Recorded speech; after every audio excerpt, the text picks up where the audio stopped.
Percayalah kepada Tuhan dengan segenap hatimu. Janganlah bersandar kepada pengertianmu sendiri. Amsal 3 ayat 5.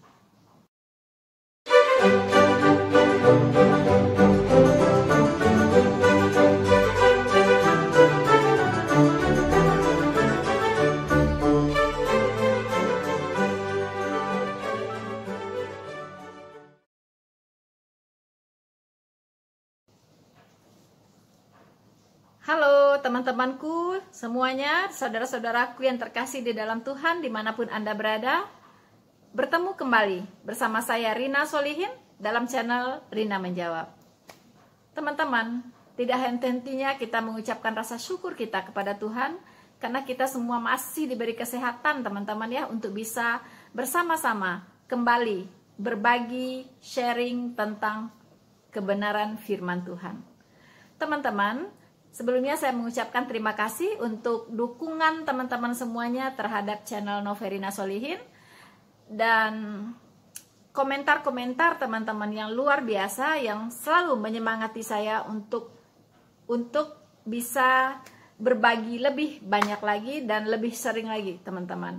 Dan juga untuk teman-teman yang sudah membantu ya untuk pengembangan channel Noverina Solihin, dan juga ada juga yang membagikan berkat ya, membagikan berkatnya kepada saya teman-teman, dan itu semua untuk pekerjaan Tuhan dan untuk kemuliaan Tuhan, dan tentunya hanya Tuhan Yesus saja yang membalasnya. Teman-teman, kali ini saya ingin mengomentari sebuah debat teman-teman ya, sebuah perdebatan yang saya kira saya begitu terbeban teman-teman untuk mengomentari perdebatan ini. Mengapa? Karena banyak hal yang harus dibikin clear ya teman-teman. Orang-orang yang berdebat ini saya pikir orang-orang hebat teman-teman. Tapi menurut saya belum tuntas ya, belum tuntas apa yang dibicarakan, dan ini perdebatan antara kelompok Muslim dengan kelompok Kristen ya. Kelompok Muslim itu diwakili oleh Bapak Dondi Tan dan Ibu Etika Nur ya, itu dari kelompok Muslim. Sementara dari kelompok Kristennya yaitu Bapak Pendeta HTD ya, Henry Tan Dianta dengan Pendeta Pratangsa Risambodo teman-teman ya. Kalau Bapak Pendeta HTD saya sedikit tahu ya, tapi kalau Bapak Pendeta Pratangsa saya baru kali ini mendengarkan namanya saja teman-teman, dan baru pertama kali juga melihatnya lewat perdebatan ini ya.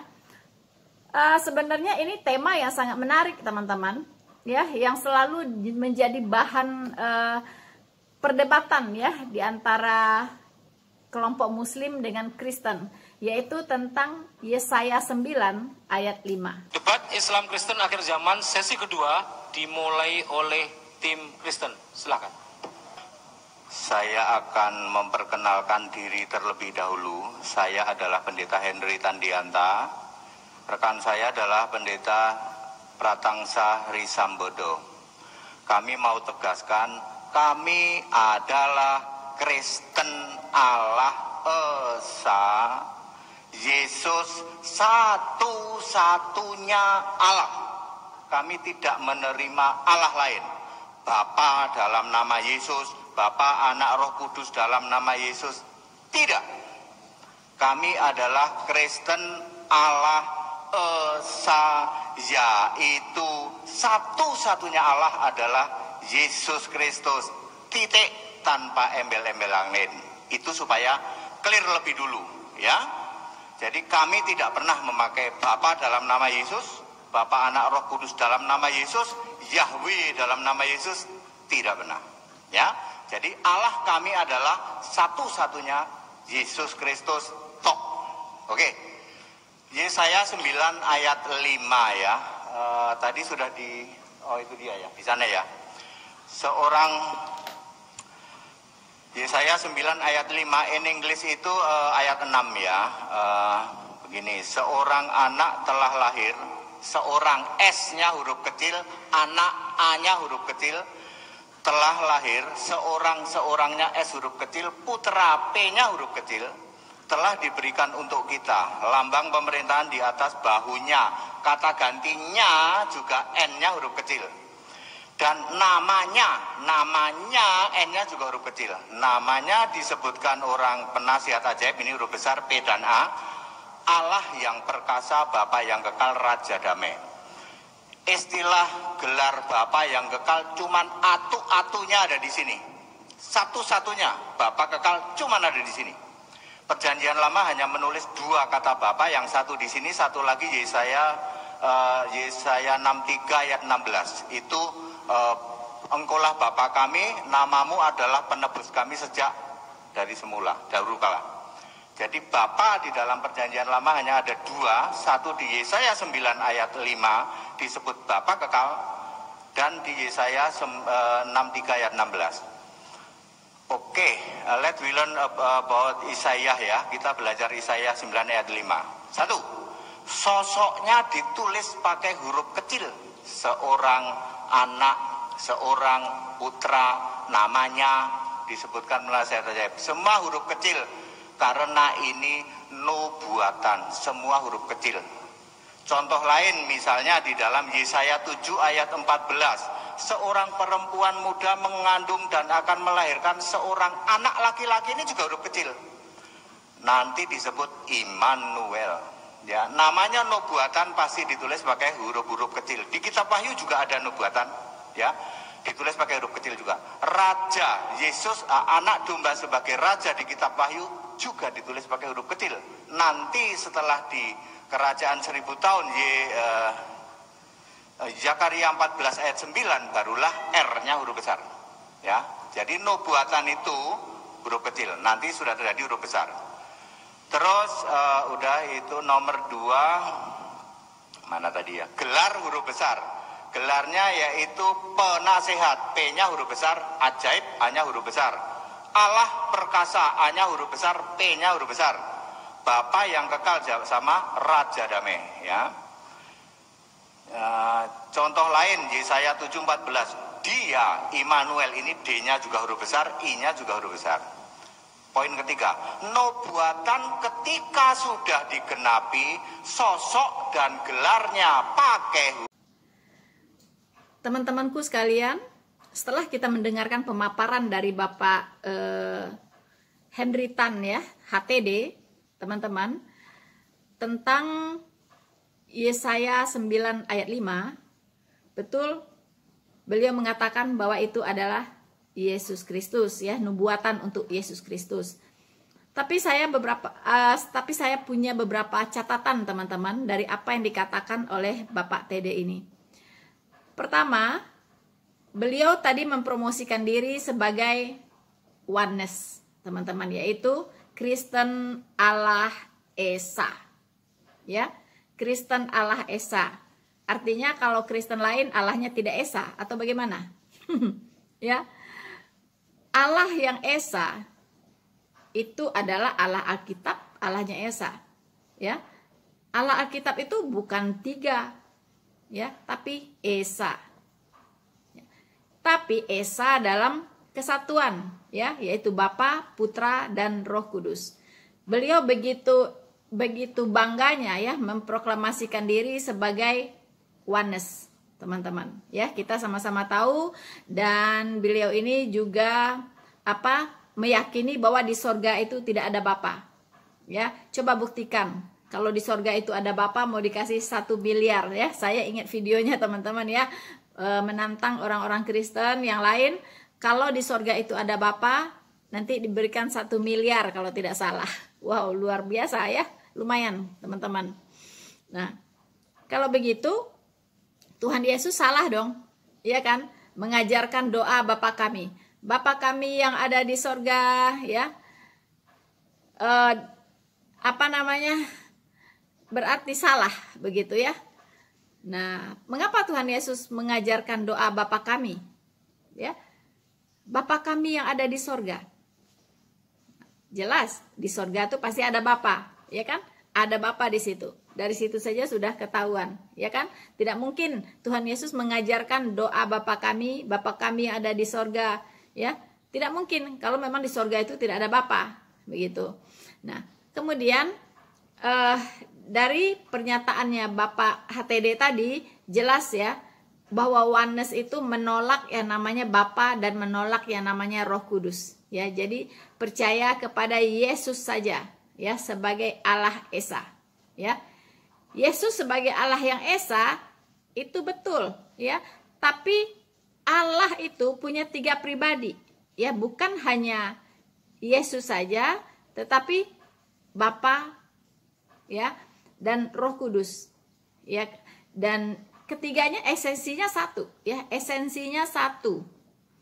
Dan punya tugas, ya, punya pekerjaan atau fungsi yang berbeda.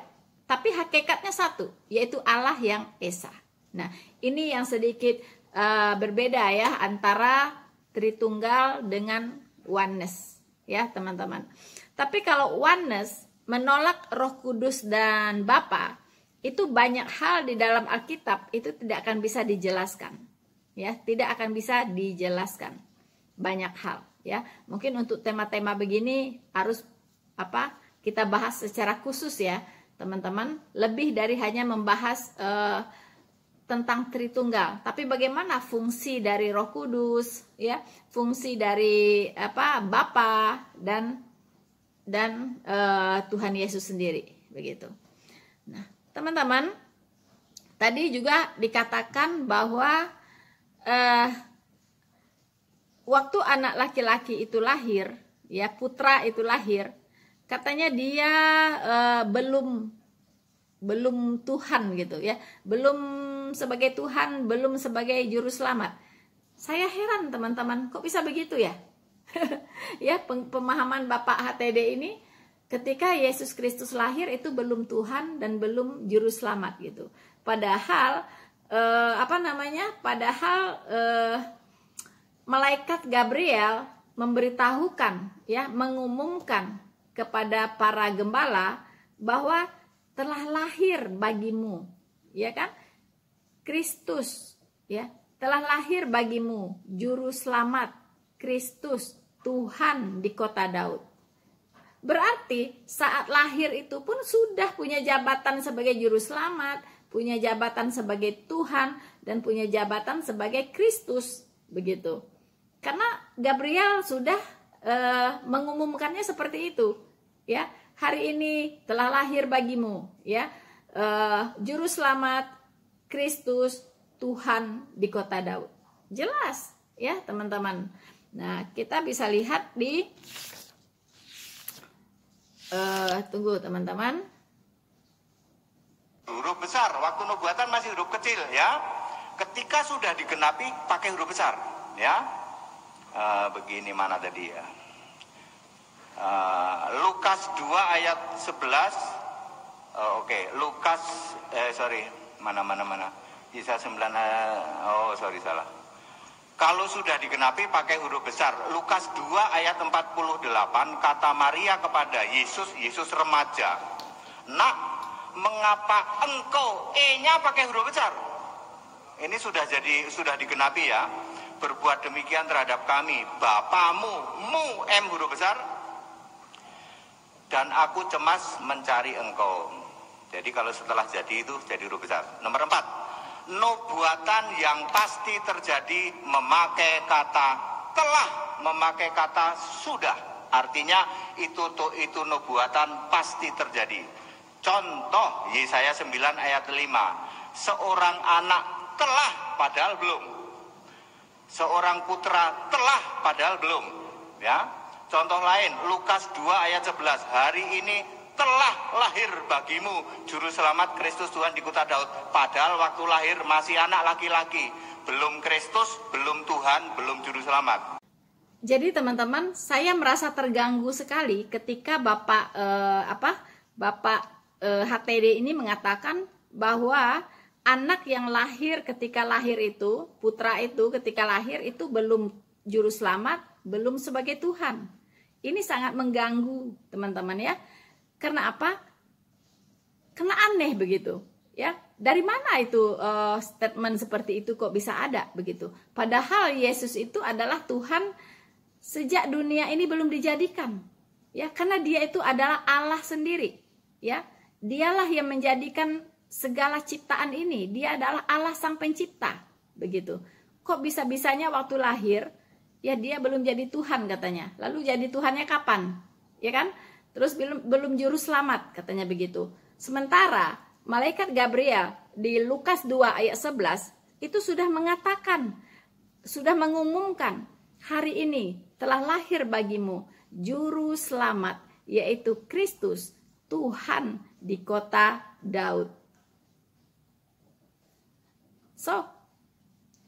Lalu mengapa pula HTD mengatakan waktu anak itu lahir, putra itu lahir, dia belum juru selamat, dia belum Tuhan?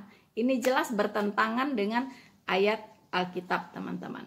Saya tidak tahu ya kok bisa seperti itu ya pemahamannya, teman-teman.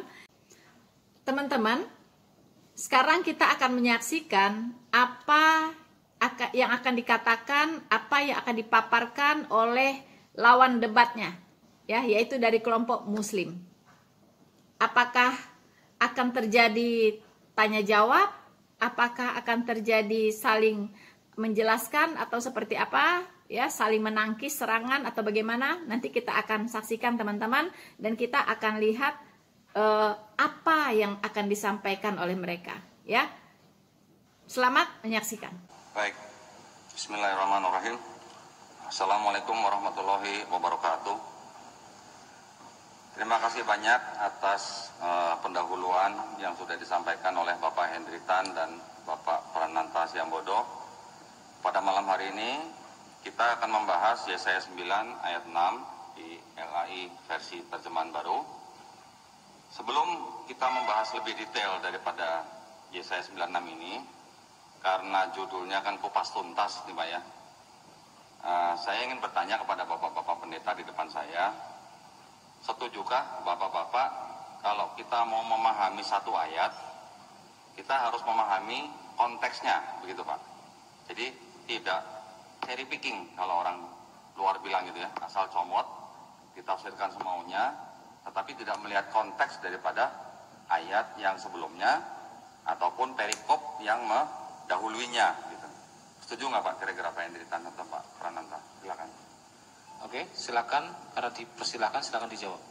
Ayat meneguhkan ayat. Kalau tidak begitu, kami tidak setuju. Ya, kalau Anda punya pendapat, ayat ini dibedah, tetapi tidak bisa memakai ayat lain untuk mendukung. Itu di tempat kami disebut tafsir. Teman-temanku yang terkasih di dalam Tuhan, kita sudah mendengarkan dari Bapak Donditan bertanya kepada Bapak Hendri Tan CS, teman-teman ya, bahwa dalam memahami ayat Alkitab kita harus melihat konteks, betul ya, kita harus melihat perikop, betul ya, bahkan kita harus melihat konteks bukan hanya per pasal ya, tapi juga melihat konteks Alkitab secara keseluruhan, yaitu dari Kejadian 1 pasal 1 sampai Wahyu 22 ayat 21. Karena di situ ada benang merahnya, teman-teman, yang tidak terputus ya. Nah, ini. Tapi saya tidak tahu Bapak Donditan ini sejauh mana ya memahami itu, dan kita akan lihat nanti ya, kita lihat nanti bagaimana dia dalam menanggapi pernyataan Bapak HTD bahwa Yesaya 9 ayat 5 itu adalah untuk nubuatan Yesus Kristus, teman-teman. Nah, tadi Bapak HTD mengatakan bahwa menjawab bahwa ayat meneguhkan ayat, ya, ayat meneguhkan ayat. Nah, ini apa maksudnya? Mungkin ini agak asing ya oleh orang-orang Muslim gitu ya. Itu sebenarnya ayat meneguhkan ayat itu adalah ayat yang satu bisa didukung oleh ayat-ayat yang lainnya, begitu ya. Jadi punya ayat pendukung, bukan hanya satu ayat itu saja, tetapi pernyataan di satu ayat itu bisa didukung oleh banyak ayat di sepanjang Alkitab yang tersebar di sepanjang Alkitab, begitu ya. Nubuatan Nabi Yesaya misalnya tentang Yesus Kristus itu tidak hanya di dalam kitab Yesaya saja, tetapi juga tersebar di beberapa kitab yang lainnya, ya. Dan nubuatan ini pasti digenapi, ya. Namanya nubuatan Allah itu pasti terjadi, ya. Nah, ayat meneguhkan ayat artinya kalau ada nubuatan itu harus ada juga ayat penggenapannya, begitu. Itu yang dimaksud oleh Bapak HTD tadi, teman-teman, ya. Nah, sayangnya di dalam kitab Muslim Al-Quran, ya, itu tidak mengenal pola demikian, begitu. Karena ayat meneguhkan ayat itu hanya ada di kitab yang memenuhi persyaratan pertama. Dia harus kitab yang kronologis, ya. Jadi isinya itu ada kronologisnya, tidak patah-patah, tidak putus-putus atau tidak tumpang tindih, begitu, ya. Tapi sangat terstruktur dan sangat sistematis. Nah, jadi jelas nanti akan terlihat di mana nubuatannya, di mana penggenapannya. Nah, itu akan bisa sangat rapi terlihatnya, teman-teman. Tapi kalau Al-Quran itu tidak demikian, begitu, ya. Jadi antara surat satu dengan surat yang berikutnya itu tidak ada kesinambungan, ya, tidak ada kesinambungan, tapi terpatah-patah, teman-teman. Berbeda dengan Alkitab, ya. Kalau kita baca dari Kejadian sampai Wahyu itu beruntut, ya, beruntut dari zaman ke zaman.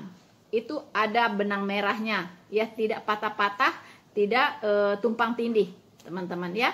Nah, ini makanya kalau di Bapak Henry Tan menuntut kepada kelompok Muslim untuk membuktikan Yesaya 9 ayat 5 itu bukan Yesus dengan cara ayat meneguhkan ayat, itu sangat sulit bagi mereka, begitu, sangat sulit bagi mereka. Nanti kita akan melihat bagaimana serunya, ya, perdebatan ini, teman-teman. Dan mohon maaf, setiap pernyataan, ya, yang kurang pas atau tidak alkitabiah, mohon maaf, saya akan luruskan. Mengapa saya akan luruskan? Karena ini konsumsi publik, ya. Ini dikonsumsi oleh publik, jangan sampai ada miscommunication, ya, misinformation, ya, yang tidak baik untuk dikonsumsi baik oleh umat Muslim maupun oleh umat Kristen, ya. Jadi jangan sampai nanti terjadi kekacauan, ya, di dalam pemahaman, begitu. Saya punya tanggung jawab moral untuk meluruskan apa yang tidak benar atau ada kekeliruan pernyataan yang tidak alkitabiah. Saya akan luruskan, baik dari tim Muslim akan saya luruskan maupun dari tim Kristen juga akan saya luruskan. Jadi adil, teman-teman. Yang penting, yang pasti semua yang menonton perdebatan tersebut dan menontonnya ulasan saya terhadap perdebatan tersebut itu bisa mendapatkan pembelajaran yang alkitabiah, teman-teman, ya. Nah, sekarang kita akan lihat apa lagi yang akan dikatakan oleh Bapak Dondi Tan ini, teman-teman. Kami tidak pernah pakai tasawuf, kami ayat meneguhkan ayat. Seperti tadi saya bilang, Allah perkasa sudah digenapi dengan maha kuasa. Pakai ayat. Ayat, pakai ayat. Nah, kalau Bapak mau konteks apapun selama tidak ayat pakai ayat, no way. Sudah clear? Oke, silakan. Baik, kalau begitu apa gunanya perikop, Pak? Terima kasih, silakan. Silakan. Ulangi, silakan.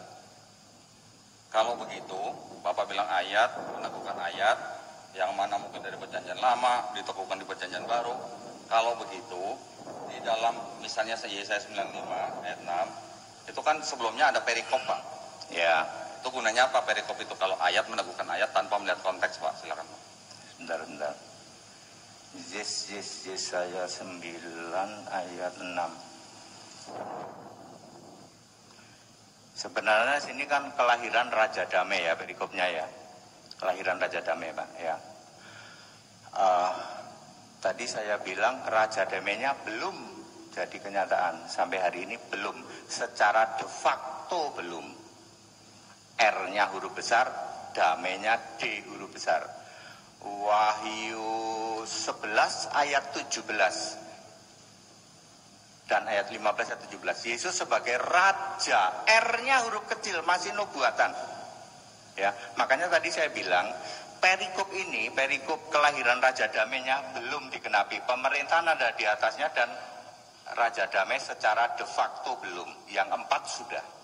Ya, kalau perikop ini judulnya kelahiran Raja Damai, ya, saya sudah menjawab, ya, belum digenapi yang Raja Damai, yang pemerintahan di atasnya. Itu maksudnya perikop itu memang ini Raja Damai ini. Ya, silakan. Oke, silakan. Baik, terima kasih. Kalau begitu, saya ingin mohon Bapak jelaskan di Yesaya 1 ayat 1 ini disebutkan, perikopnya kan judul ya Pak ya. Ayatnya berbunyi demikian. Penglihatan yang telah dilihat Yesaya bin Amos tentang Yehuda dan Yerusalem dalam zaman Uzia, Yotam, Ahaz dan Hizkia, raja-raja Yehuda. Menurut Bapak, apakah yang dimaksud dengan penglihatan yang dilihat Yesaya bin Amos ini mengenai Yehuda dan Yerusalem di dalam zaman Raja Uzia, Yotam, Ahaz dan Hizkia, raja-raja Yehuda ini ada hubungannya dengan Yesus di Perjanjian Baru, Pak? Silakan, Pak. Oke, silakan. Ya, Pak, ini pasalnya banyak banget, Pak. Itu ada tulisannya pasal 1 sampai 39. Ya. Waduh, Pak, saya suruh bahas ini. Oke, salah satunya mungkin ada nyerempet-nyerempet ke sana. Ini pasal 1 sampai 39, pasal 1 sampai 12, banyak banget, Pak. Ini banyak banget, Pak, ya. Ini pasalnya banyak banget. Jadi saya jawabnya ya gini sajalah. Apakah ada nyerempet-nyerempet di sana? Ada, mungkin dengan Yesaya 9 ayat 6, ya. Ini pasal ini ada banyak, Pak, ada banyak tokoh di sini, ya. Kok kayaknya malah nggak fokus ya, Pak, kira kesini. Pasalnya banyak banget ya, Pak. Teman-temanku yang terkasih di dalam Tuhan, terlihat perdebatan semakin seru ya teman-teman ya, semakin hot teman-teman. Ya, saya sudah menyaksikan sampai selesai ya video perdebatan ini, dan memang saya banyak ketawa sendiri gitu ya, seperti melihat stand up komedi teman-teman. Lucu-lucu teman-teman ya. Nah, teman-temanku yang terkasih di dalam Tuhan, seperti kita tahu bahwa kitab Yesaya ini cukup panjang ya, terdiri dari 66 pasal. Pasal-pasal ini dibagi di kelompok-kelompokkan teman-teman ya, sesuai dengan perikopnya. Ya, benar bahwa untuk memahami ayat Alkitab harus lihat konteksnya dan lihat perikopnya. Ya. Nah, bahkan lihat hubungan antara perikop demi perikop.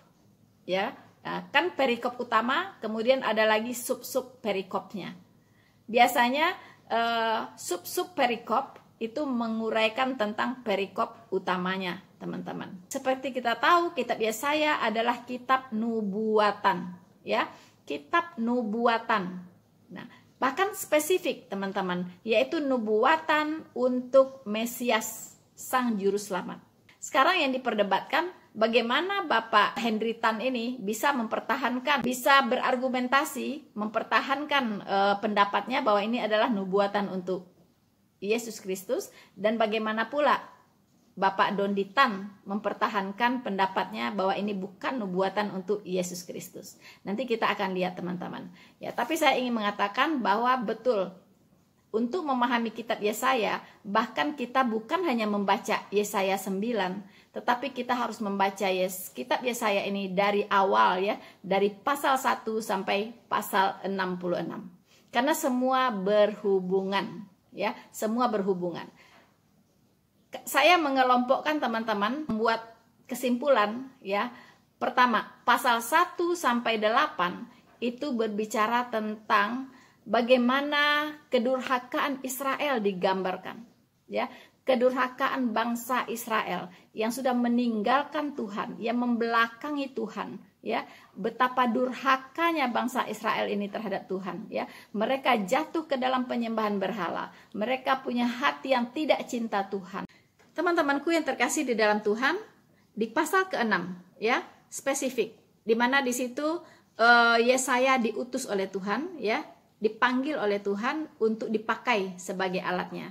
Ya, kita bisa kita lihat teman-teman di Yesaya 6 ayat 8, ya. Saya akan bacakan untuk kita semua ketika Yesaya dipanggil oleh Allah. Lalu aku mendengar suara Tuhan berkata, siapakah yang akan kuutus? Dan siapakah yang mau pergi untuk aku? Maka sahut Yesaya teman-teman, ini utuslah aku. Nah, kita tahu bahwa awalnya Yesaya ini tidak pede teman-teman, karena dia merasa dia orang berdosa, dia selalu sering mengucapkan kata-kata yang tidak kudus, ya. Tapi Tuhan menyentuh bibir Yesaya dengan bara, maka saat itu juga dia menjadi tahir, ya, disucikan, dikuduskan, ya, dikuduskan teman-teman. Nah, saat itulah Yesaya siap, ya, ini aku Tuhan, utuslah aku. Di pasal 7 pemberitaan tentang Immanuel. Jadi lebih spesifik lagi, ya, semakin mengerucut teman-teman. Di pasal 7 di ayat 14, ya, itu sudah ada pemberitaan tentang Immanuel. Ya, saya akan bacakan. Sebab itu Tuhan sendirilah yang akan memberikan kepadamu suatu pertanda. Sesungguhnya seorang perempuan muda mengandung dan akan melahirkan seorang anak laki-laki, dan ia akan menamakan dia Immanuel. Nah, dia di sini huruf besar, ya, D-nya, ya. Ini sudah semakin mengerucut, ya, ke Tuhan Yesus, teman-teman. Nubuatan ini digenapi di Matius 1 ayat 23.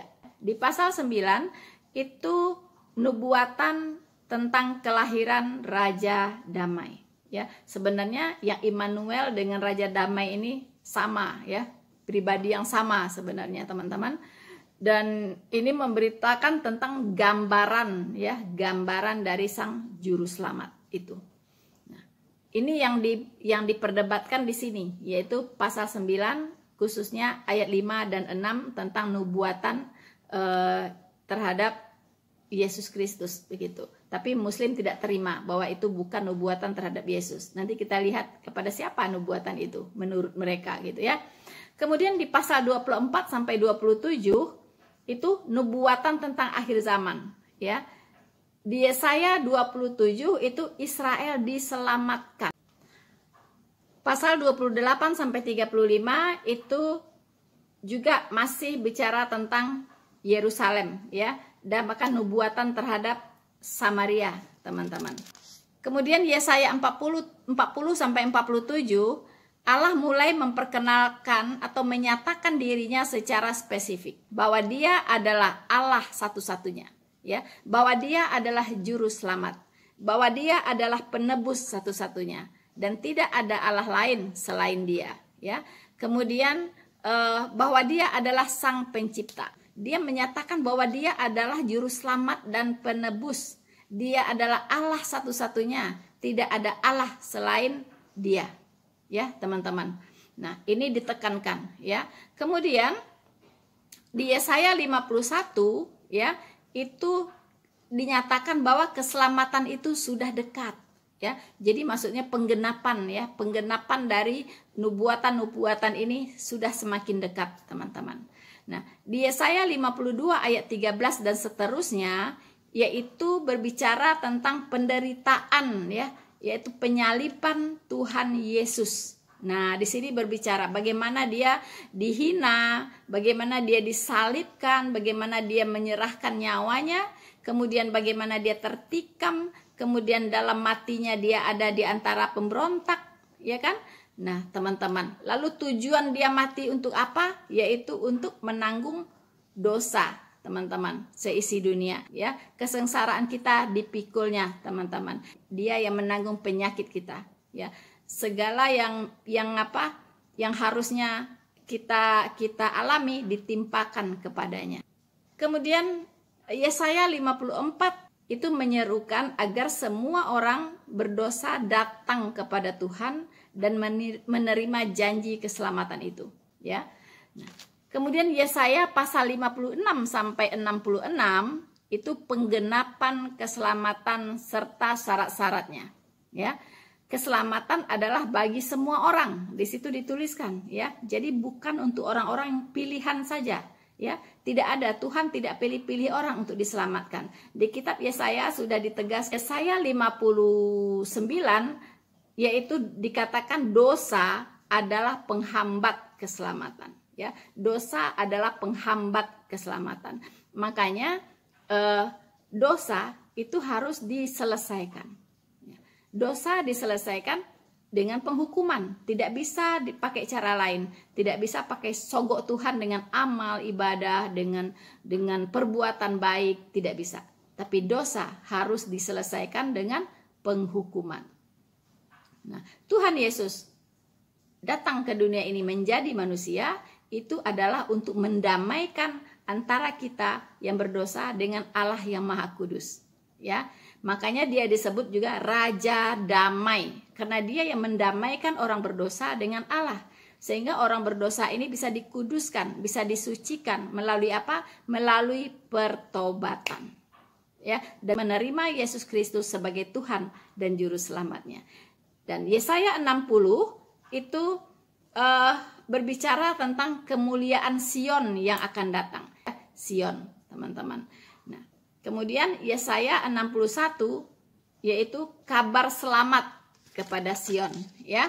Yesaya 62 keselamatan Sion segera datang, semakin dekat, ya. Yesaya 64 Israel mengaku dosa, ya. Israel mengaku orang berdosa, ya. Dia mengaku, teman-teman, dan mengakui segala dosa-dosanya sehingga dia meminta belas kasihan Tuhan, ya.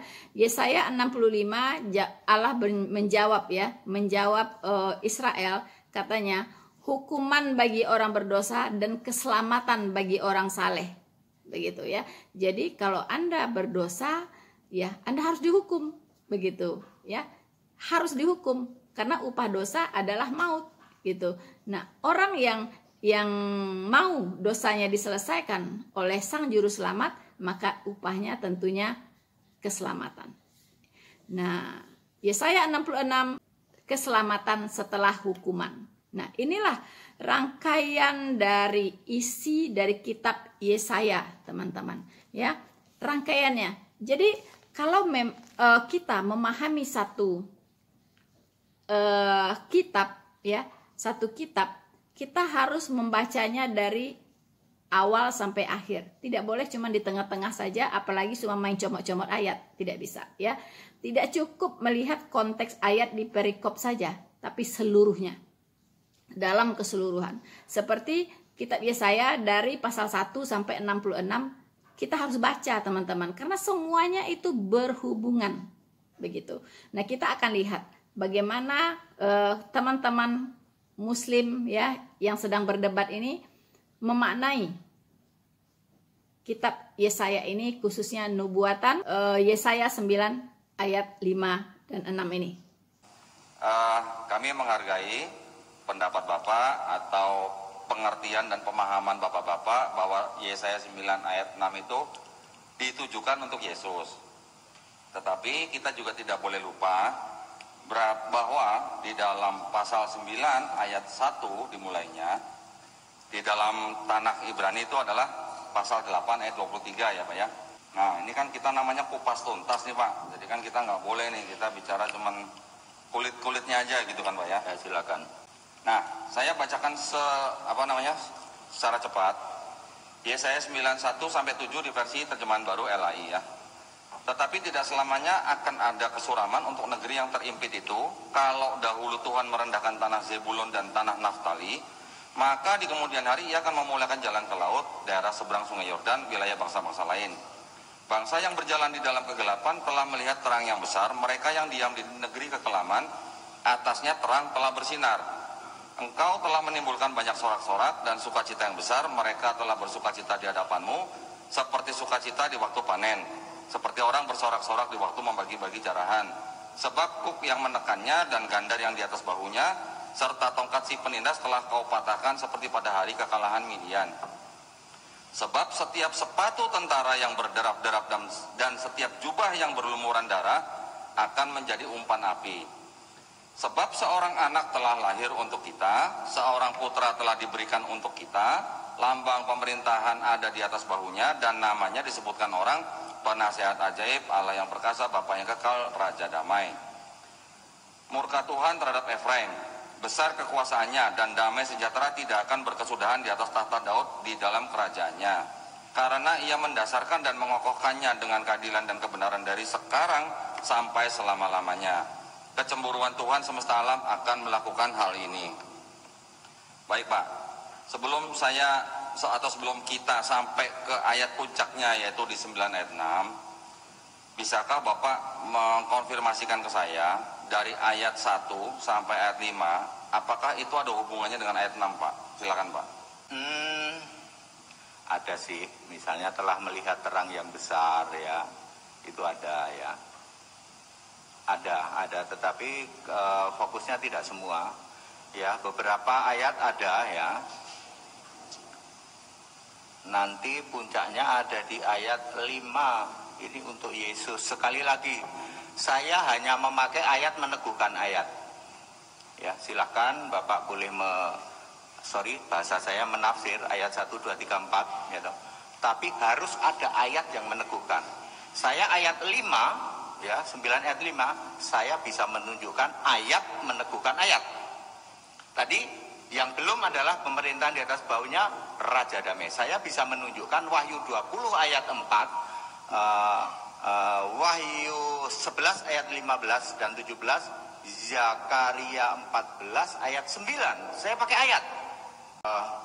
Apa tadi yang saya bilang? Melihat cahaya, apa tadi, berjalan di dalam kegelapan, melihat terang, ada hubungannya gitu loh. Ada ya. Tetapi tidak untuk dihubung-hubungkan seperti itulah ya.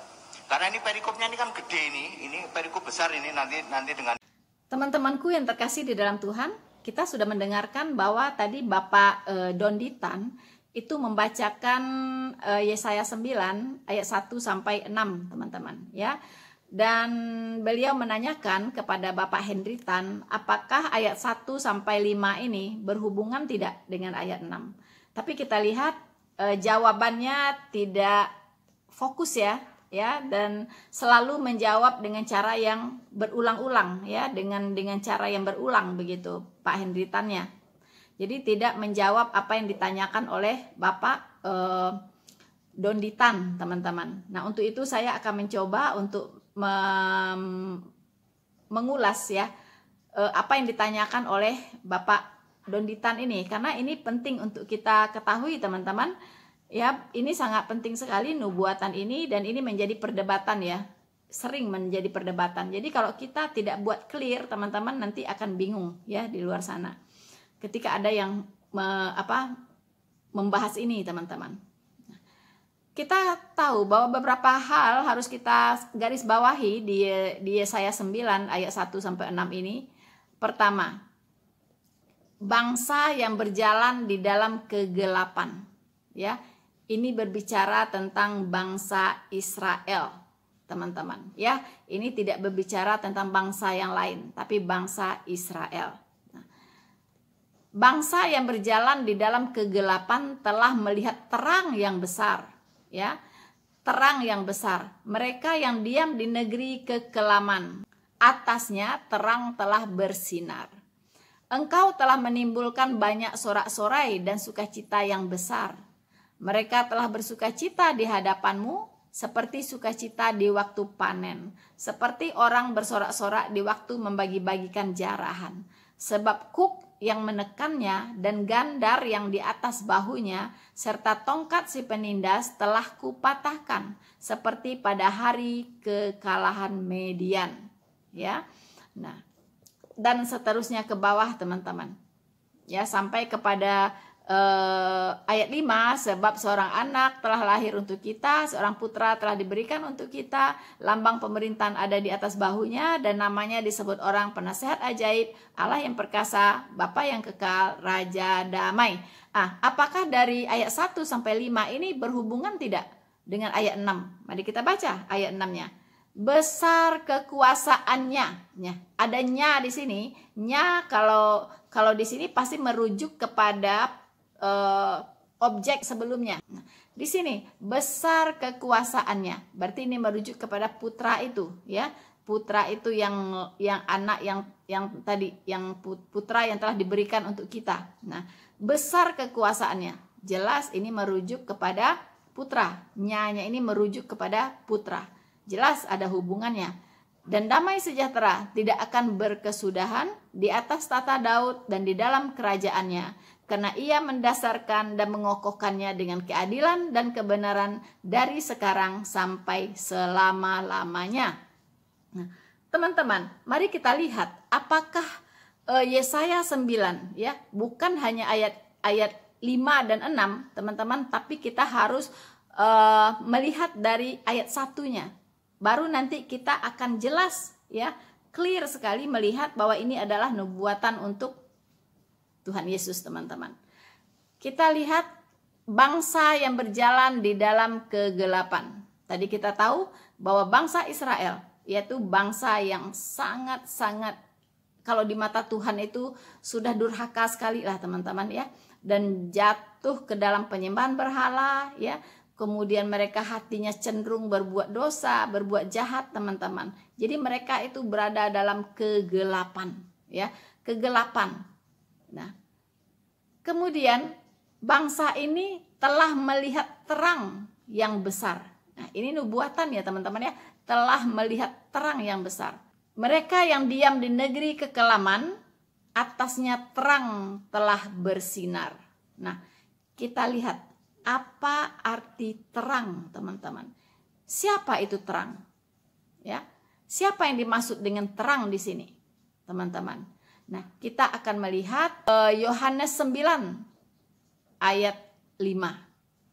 Yohanes 12 ayat 4 sampai 6, kemudian Yohanes 1 ayat 9 sampai 12, kemudian Yohanes 8 ayat 12. Di situ mengatakan bahwa Yesus adalah terang dunia. Untuk itu kita lihat, kita akan baca bersama-sama ayatnya, teman-teman. Siapa terang yang dimaksud di Yesaya 9 ayat 1 dan 2 ini, teman-teman. Supaya clear, teman-teman, ya. Kita lihat, teman-teman, di Yohanes 8 ayat 12. Nah, Yesus adalah terang dunia, ya. Nah, saya akan bacakan untuk kita semua. Maka Yesus berkata pula kepada orang banyak, katanya, akulah terang dunia. Barang siapa mengikut aku, ia tidak akan berjalan dalam kegelapan, melainkan ia akan mempunyai terang hidup. Jelas ini sangat relevan dengan ayat 1-nya, teman-teman, ya. Bangsa yang berjalan di dalam kegelapan telah melihat terang yang besar. Mereka yang diam di negeri kekelaman, atasnya terang telah bercahaya. Jelas sekali, teman-teman, ya, bahwa Yesus Kristus adalah terang. Kemudian di Yohanes 9 ayat 5 kita juga bisa lihat, teman-teman, selama aku di dalam dunia, akulah terang dunia. Ya, kata Tuhan Yesus, selama aku di dalam dunia, akulah terang dunia. Kemudian di Yohanes 12 ayat 46, aku telah datang ke dunia sebagai terang, supaya setiap orang yang percaya kepadaku jangan tinggal di dalam kegelapan. Jelas, teman-teman, ya. Kemudian Yohanes 1 ayat 9 sampai 12. Terang yang sesungguhnya yang menerangi setiap orang sedang datang ke dalam dunia. Ya, ini penggenapan dari Yesaya 9 ayat 1. Ya. Ia telah ada di dalam dunia dan dunia dijadikan olehnya, tetapi dunia tidak mengenalnya. Ia datang kepada milik kepunyaannya, tetapi orang kepunyaannya itu tidak menerimanya. Tetapi semua orang yang menerimanya diberinya kuasa supaya menjadi anak-anak Allah, yaitu mereka yang percaya di dalam namanya. Inilah ya terang itu, yaitu Yesus Kristus. Digenapi di ayat-ayat yang ada di perjanjian baru ini, teman-teman. Ya, jadi sangat-sangat relevan dan sangat berhubungan ya semua ayat-ayat yang ada di Yesaya 9 ini, teman-teman. Nah, kemudian apa itu? Di ayat 3 dikatakan, sebab kuk yang menekannya dan gandar yang di atas bahunya serta tongkat si penindas telah kau patahkan seperti pada hari kekalahan Median. Teman-teman yang terkasih di dalam Tuhan, tentang kuk, teman-teman, ya. Kita ingat apa yang dikatakan Tuhan Yesus Matius 11 ayat 29 sampai 30. Saya akan bacakan untuk kita semua. Pikulah kuk yang kupasang dan belajarlah daripadaku, karena aku lemah lembut dan rendah hati, dan jiwamu akan mendapat ketenangan. Sebab kuk yang kupasang itu enak dan bebanku pun ringan. Teman-teman, betul ya, kuk yang dipasang ya di bahu kita itu tidak berat. Kita ingin diselamatkan, cukup bertobat, percaya sungguh-sungguh kepada Yesus Kristus sebagai Tuhan dan Juru Selamat kita. Ya, kita mengaminkan bahwa Dia sudah mati di kayu salib bagi penghukuman atas dosa kita, teman-teman. Dan sekarang kita hidup bagi Dia. Kita hidup bagi Yesus itu pun tidak sendirian, tapi kita ditemani, dikawal oleh yang namanya Roh Kudus yang dimeteraikan di hati kita. Jadi kita berjalan tidak sendirian, ya. Ada yang membimbing kita, ada yang mengajari kita, ya. Ada yang memelihara kita, yang menghibur kita, ya, yang menguatkan kita, yaitu Roh Kudus. Betul-betul hidup di dalam Kristus, hidup yang sangat-sangat indah, teman-teman. Kita tidak dibiarkan sendirian, kita tidak berjalan sendirian, ya, tapi Roh Tuhan, Roh Yesus atau Roh Kudus, Roh kebenaran, itulah yang mendampingi kita sepanjang hari hidup kita. Kemudian di ayat 4, sebab setiap sepatu tentara yang berderap-derap dan setiap jubah yang berlumuran darah akan menjadi umpan api, ya. Nah, ini sebenarnya kiasan, ya. Kiasan, teman-teman, masih berhubungan dengan ayat 3-nya. Makanya dikatakan itu adalah sepatu yang berderap-derap, itu menggambarkan perang, ya. Orang yang cenderung menumpahkan darah. Makanya di sini dikatakan jubah yang berlumuran darah, ya, itu akan menjadi umpan api, teman-teman. Nah, di ayat kelima, sebab seorang anak telah lahir untuk kita, seorang putra telah diberikan untuk kita, lambang pemerintahan ada di atas bahunya, dan namanya disebut orang penasehat ajaib, Allah yang perkasa, Bapa yang kekal, Raja damai. Ini sudah digenapi di Lukas 2 ayat 11, teman-teman. Nah, kemudian besar kekuasaannya dan damai sejahteranya tidak berkesudahan di atas tahta Daud dan di dalam kerajaannya. Betul, teman-teman, ya, bahwa Yesus Kristus adalah Raja damai, ya. Itu ada di Yohanes 18 ayat 36, teman-teman. Kita lihat, jawab Yesus, kerajaanku bukan dari dunia ini.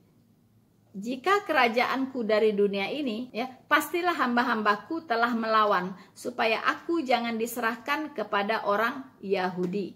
Akan tetapi kerajaanku bukan dari sini, kata Tuhan Yesus, ya. Jadi jelas bahwa Dia adalah Raja damai, ya. Kerajaannya bukan di dunia ini, kerajaannya adalah kerajaan sorga, teman-teman. Nah, jadi mengapa orang-orang Yahudi tidak menerima Yesus Kristus sebagai Mesias? Karena mereka salah mengartikan nubuatan ini, teman-teman. Dia mengira Mesias itu datang sebagai raja, ya, dengan kebesarannya, ya kan, dengan kebesarannya, dengan mahkotanya begitu.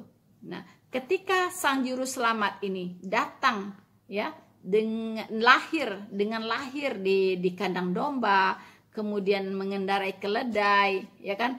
Kemudian rupanya pun tidak ganteng, ya kan? Itu di Yesaya dikatakan bahwa rupanya pun tidak tampan.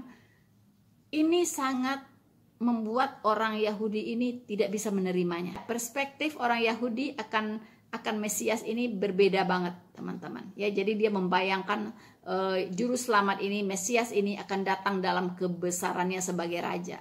Bukan seperti Yesus Kristus yang datang sebagai orang yang sangat-sangat sederhana, tukang kayu pula, teman-teman. Jadi itu sangat tidak welcome ya bagi orang-orang Israel saat itu. Makanya dia menolak Yesus Kristus sebagai Mesiasnya sampai sekarang, teman-teman. Karena mereka salah mengartikan nubuatan kitab suci, ya. Dikira Mesias ini akan datang untuk membebaskan mereka dari penjajahan Romawi saat itu. Ya, mereka tidak tahu ya bahwa Mesias ini akan datang untuk membebaskan bangsa Israel dari penjajahan dosa.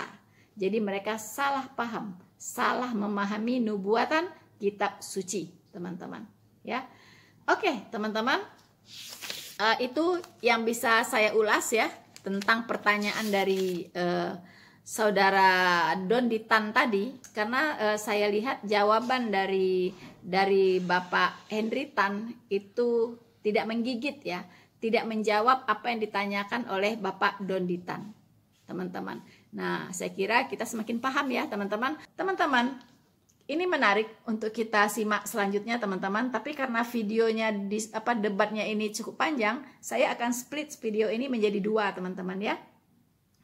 Nanti di part 2-nya ya, sesi 2-nya ya, bagian kedua dari video saya itu akan lebih hangat lagi, teman-teman. Semakin lucu dan semakin greget, teman-teman ya. Jangan lupa nanti teman-teman untuk menonton kelanjutannya. Ya, saya kira sekian dulu dari saya untuk mengulas perdebatan dari mereka ini ya. Yang jelas yang satu ke barat, yang satu ke timur ya, tidak ketemu, teman-teman ya. Dan kita akan melihat ya kelanjutannya lebih seru lagi, teman-teman, nanti ya. Inilah saya selalu ya dari awal saya katakan mengapa saya tidak begitu berambisi ya untuk berdebat, teman-teman. Karena begini ya, tidak ada juntrungannya gitu ya. Tidak banyak hal yang bisa kita ambil sebagai pembelajaran begitu. Satunya lari kemana, yang satunya lari kemana ya. Karena yang namanya debat itu misinya adalah mempertahankan pendapat masing-masing, ya kan? Itu tujuannya gitu, mempertahankan pendapat masing-masing. Jadi bukannya mencari kebenaran, tidak ya.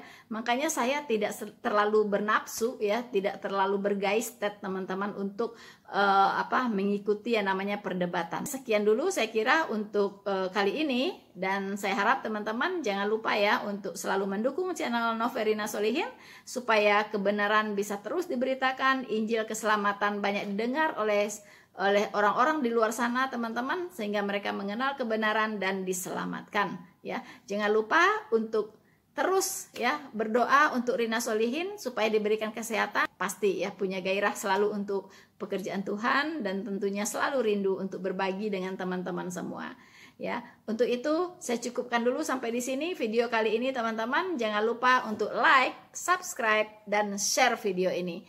Tuhan Yesus memberkati kita semua, semakin diserang, semakin terang benderang. Maranatha.